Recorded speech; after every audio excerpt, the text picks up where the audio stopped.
kehadirat Allah Subhanahu wa Ta'ala.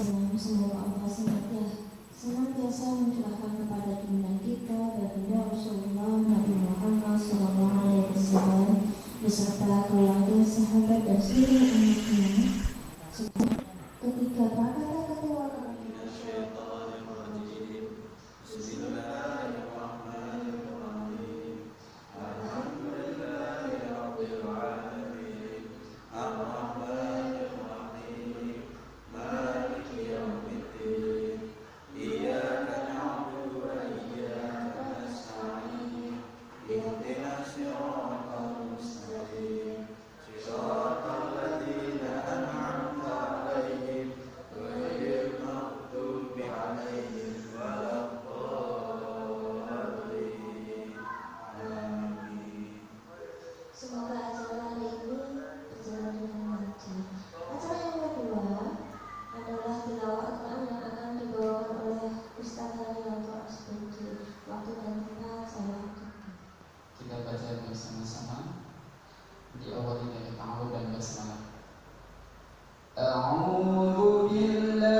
Assalamualaikum warahmatullahi wabarakatuh.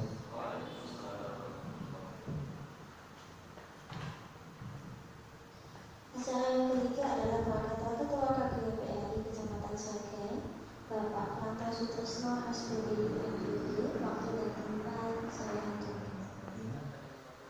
Assalamualaikum warahmatullahi wabarakatuh. Innal hamdalillah nahmaduhu wa nasta'inuhu wa nastaghfiruh wa na'udzu billahi min shururi anfusina wa min sayyiati a'malina may yahdihillahu fala mudilla lahu wa may yudlilhu fala hadiya lahu. Ashhadu an la ilaha illallah wahdahu la syarika lahu wa ashhadu anna Muhammadan 'abduhu wa rasuluhu la nabiyya ba'da. Allahumma sholli wa sallim wa barik ala sayyidina Muhammad wa ala ali Muhammad. Kepada Bapak Riris Wijanarko selaku Korwilcam Bidang Pendidikan Kecamatan Sragen yang barangkali masih sibuk untuk bisa bergabung di tengah-tengah kita. Kepada Bapak Muktarso selaku pengawas PAI Kecamatan Sragen yang kami muliakan. Kepada Ibu Siani selaku perwakilan dari KKG PAI Kabupaten Sragen yang kami hormati. Kepada Bapak Ibu pengurus KKG PAI Kecamatan Sragen yang kami salut tiada tara atas jerih payahnya, KKG PAI Kecamatan Sragen selalu di hati, one word, satu hati, kemudian inovasi tiada henti dan semakin ke depan. Jadi Honda, Isuzu, Suzuki, Yamaha tadi suci. Alhamdulillah. Dan kepada rekan-rekan kami GPAI se-Kecamatan Sragen yang kami banggakan, alhamdulillah mari kita panjatkan puji dan syukur kehadirat Allah Subhanahu wa taala yang pada pagi yang sejuk ini ya kita bisa dipertemukan walaupun hanya lewat dunia maya ya, secara virtual dalam workshop atau pelatihan pembuatan media pembelajaran berbasis PowerPoint. Ya, semoga nanti lancar ya acara kita dari awal sampai selesai, diberikan ridho oleh Allah, perlindungan oleh Allah dan barokah untuk kita semua. Amin ya rabbal alamin. Salam dan sholawat semoga senantiasa tercurah kepada junjungan kita Rasulullah Muhammad sallallahu alaihi wasallam. Bapak Ibu hadirin hadirat rahimahullah. Ya, alhamdulillah kita bisa melaksanakan workshop kali ini ya. Monggo silakan yang belum isi daftar hadir, kami ingatkan untuk isi daftar hadir di Google Form yang kami share. Kemudian notulen juga monggo disiapkan, ditulis ya. Kami mengingatkan selaku pengurus bahwa administrasi KKG PAI ini sangat penting karena berkaitan dengan administrasi BOS juga. Ya, barangkali kemarin jadi pelajaran untuk kita semua ya di tahun 2020. Maka di awal tahun 2021 ini monggo kita lebih baik untuk mempersiapkan semuanya. Yang kedua, kami ingatkan kembali LKS sudah ditambah dengan pembelajaran pemanfaatan LKS semakin diseringkan apalagi di masa pandemi semacam ini ya. PSBB sudah berakhir tapi dilanjutkan dengan PPKM ya. Pemberlakuan pembatasan kegiatan masyarakat. Entah kapan selesainya, Allah alam ya, bisa diperpanjang lagi, diperpanjang lagi. Ini betul buku nikah itu nggak ada. Ada TNT-nya tapi nggak ada masa berlakunya. Baik apapun kemasan kita pembelajaran online itu bagi Kecamatan Sragen. Alhamdulillah, amin. Dan seorang guru berinovasi dalam pembelajaran. Maka alhamdulillah KKG PAI Kecamatan Sragen luar biasa pagi hari ini mengadakan workshop pembelajaran berbasis PowerPoint yang semua bertujuan diantaranya adalah untuk membantu dan mengasah kemampuan seorang guru dalam mengembangkan media pembelajaran sebagai perantara dalam pembelajaran kita atau dalam KPM kita. Merupakan tugas Tentunya orang juga workshop ini bertujuan karena kaitannya dengan media pembelajaran, maka meningkatkan sebuah kemampuan bagi seorang guru dalam memanfaatkan media pembelajaran, khususnya dalam proses pembelajaran PAI di masing-masing sekolahannya. Atau dalam pembelajaran. Bapak Ibu yang kami hormati, ada beberapa manfaat ketika seorang guru menggunakan media pembelajaran proses PowerPoint. pembelajaran khususnya saat ini. Apa diantaranya? Yang pertama manfaatnya adalah dan tentunya siswa media pembelajaran itu akan saat lebih ini tertarik untuk mengikuti proses KPM, manakala tentunya dalam penampilan slide-slide-nya itu juga menarik. Yang lain adalah mengoptimalkan waktu di dalam kelas khususnya berbasis PowerPoint. Kemudian perlu harus diperhatikan tujuan diantaranya adalah ketika nanti membuat slide di dalam PowerPoint dan mengasah kemampuan agar dibuat yang menarik sehingga peserta didik dapat sebagai menyimak dengan antusias. Ini tentunya. Dalam KPM. Bapak Ibu yang kami hormati, tentunya juga workshop ini bertujuan ada beberapa hal yang perlu dihindari dalam media pembelajaran lewat PowerPoint. Meningkatkan sebuah kemampuan. Apa yang perlu dihindari? Satu diantaranya ini nanti. Jadi tolong, karena siswa kita siswa SD ya, beda dengan siswa SMP, SMA. Siswa kita masih SD ya, tentunya Bapak Ibu yang kita harus menghindari. Yang pertama adalah pelatihan pengembangan dalam membuat slide. Ini tentunya Ustadz Eko ini yang jangan kelihatannya menguasai terlalu banyak tulisan. Dan slide-nya itu jangan terlalu banyak tulisan. Dan tentunya harus diperhatikan gambar-gambar karena anak didik kita anak SD. Dalam bidang kemudian ada juga media pembelajaran khususnya tentunya kita jangan sampai melalui menggunakan background yang kira-kira kurang menarik backgroundnya. Jadi monggo nanti dikemas yang baik sehingga anak-anak atau siswa-siswa kita itu tertarik untuk menggunakan pembelajaran lewat media PowerPoint.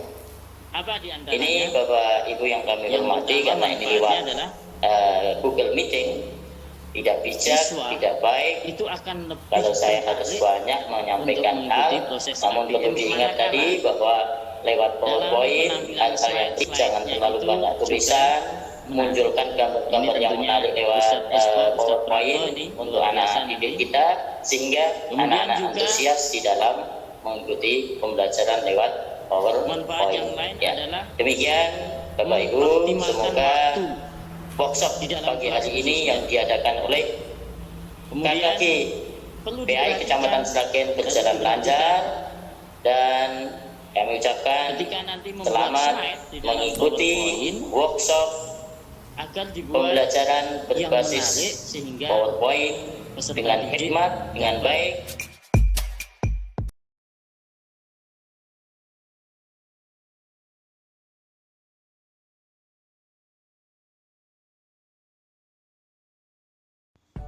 Pendidikan Agama Islam dan Budi Pekerti kelas 5 bab 6. Mari belajar Al-Quran surat Al-Ma'un.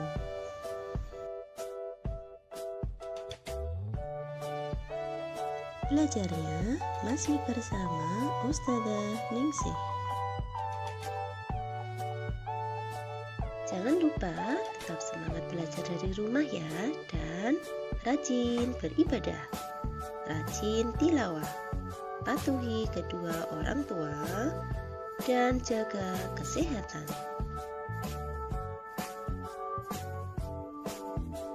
Anak-anak, mari kita awali pembelajaran hari ini dengan doa sebelum belajar. Rabbi zidni ilma warzuqni fahma, amin. Ya Allah, tambahkanlah kepadaku ilmu dan berikanlah aku pemahaman yang baik. Sebelum kita memasuki pembahasan materi, mari kita bersama-sama mengetahui tujuan pembelajaran pada pertemuan ke-6 di kelas 5 ini. Apa ya tujuan pembelajarannya? Tujuan pembelajaran pada materi hari ini adalah 1. Membaca surat Al-Ma'un dengan tartil. 2. Menunjukkan hafal surat Al-Ma'un. 3. Mengetahui makna surat Al-Ma'un. Yang keempat, anak-anak diharapkan memiliki sikap suka menolong. Mari anak-anak kita memasuki pembahasan surat Al-Ma'un.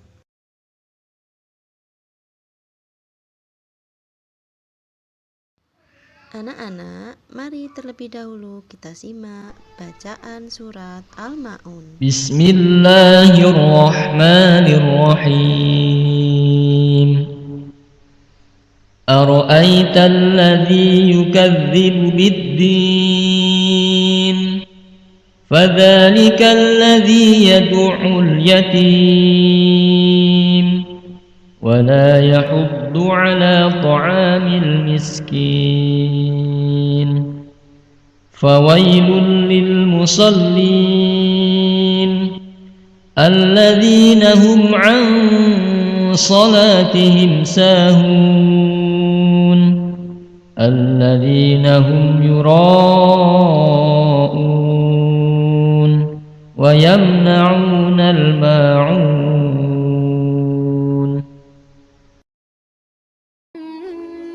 Arti surat Al-Ma'un. Tahukah kamu orang yang mendustakan agama? Itulah orang yang menghardik anak yatim dan tidak menganjurkan memberi makan orang miskin. Maka celakalah bagi orang-orang yang sholat, yaitu orang-orang yang lalai dari sholatnya, orang-orang yang berbuat riya dan enggan memberi bantuan dengan barang-barang yang berguna.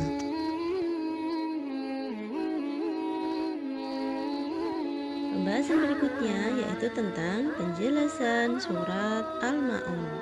Surat Al-Ma'un terdiri dari 7 ayat, tergolong surat Makkiyah. Urutan surat ke-107. Kata Al-Ma'un diambil dari ayat ke-7.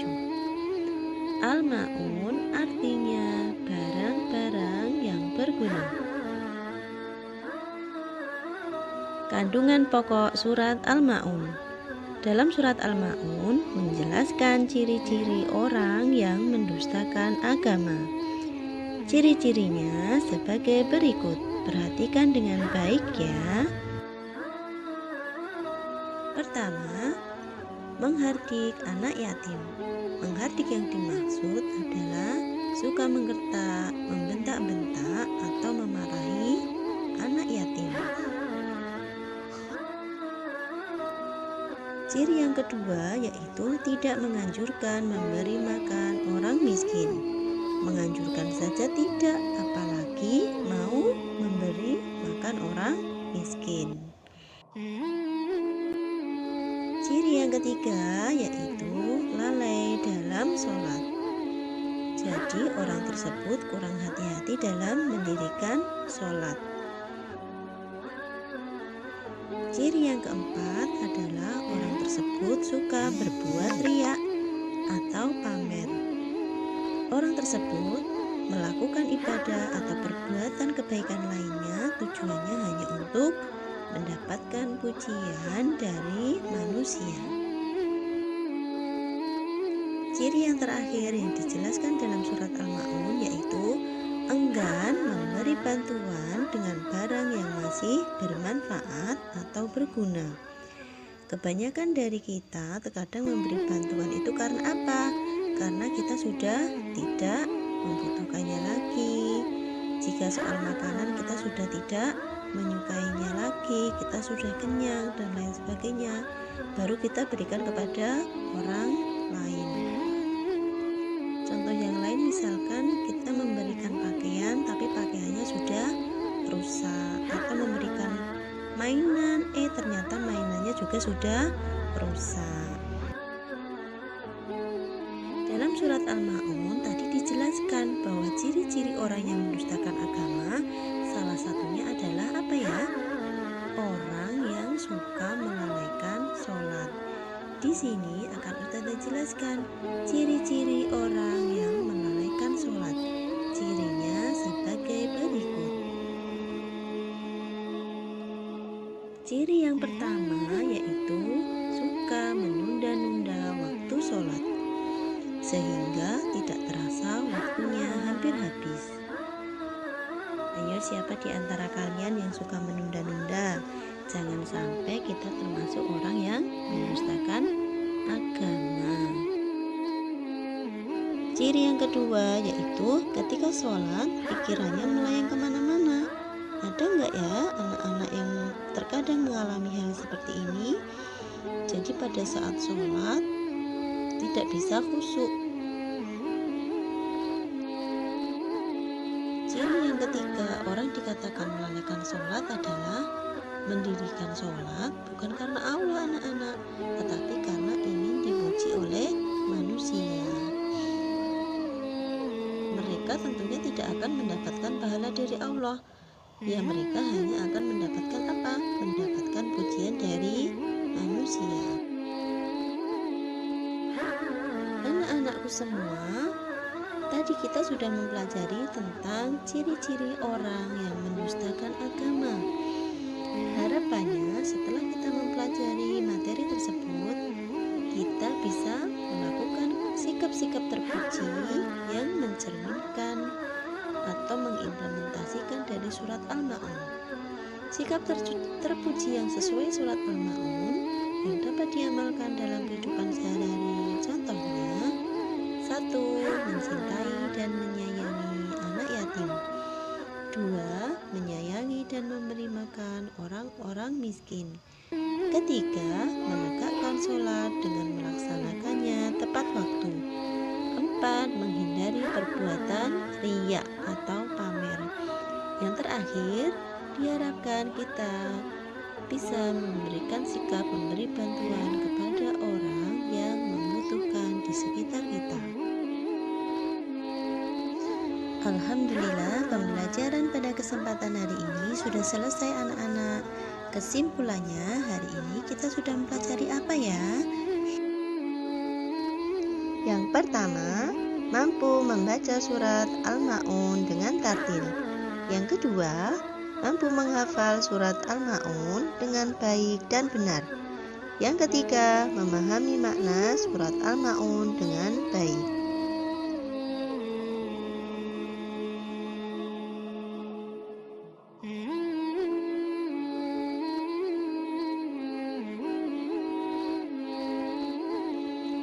Terima kasih anak-anak semua sudah mengikuti pembelajaran hari ini dengan baik dan sungguh-sungguh. Jangan lupa selalu patuhi kedua orang tua. Jaga sholat 5 waktu, sholat duha, dan jangan lupa selalu membaca Al-Quran. Yang terakhir, jaga kesehatan. Jika keluar rumah, tetap pakai masker ya. Jazakumullah khairan katsiran. Wassalamualaikum warahmatullahi wabarakatuh.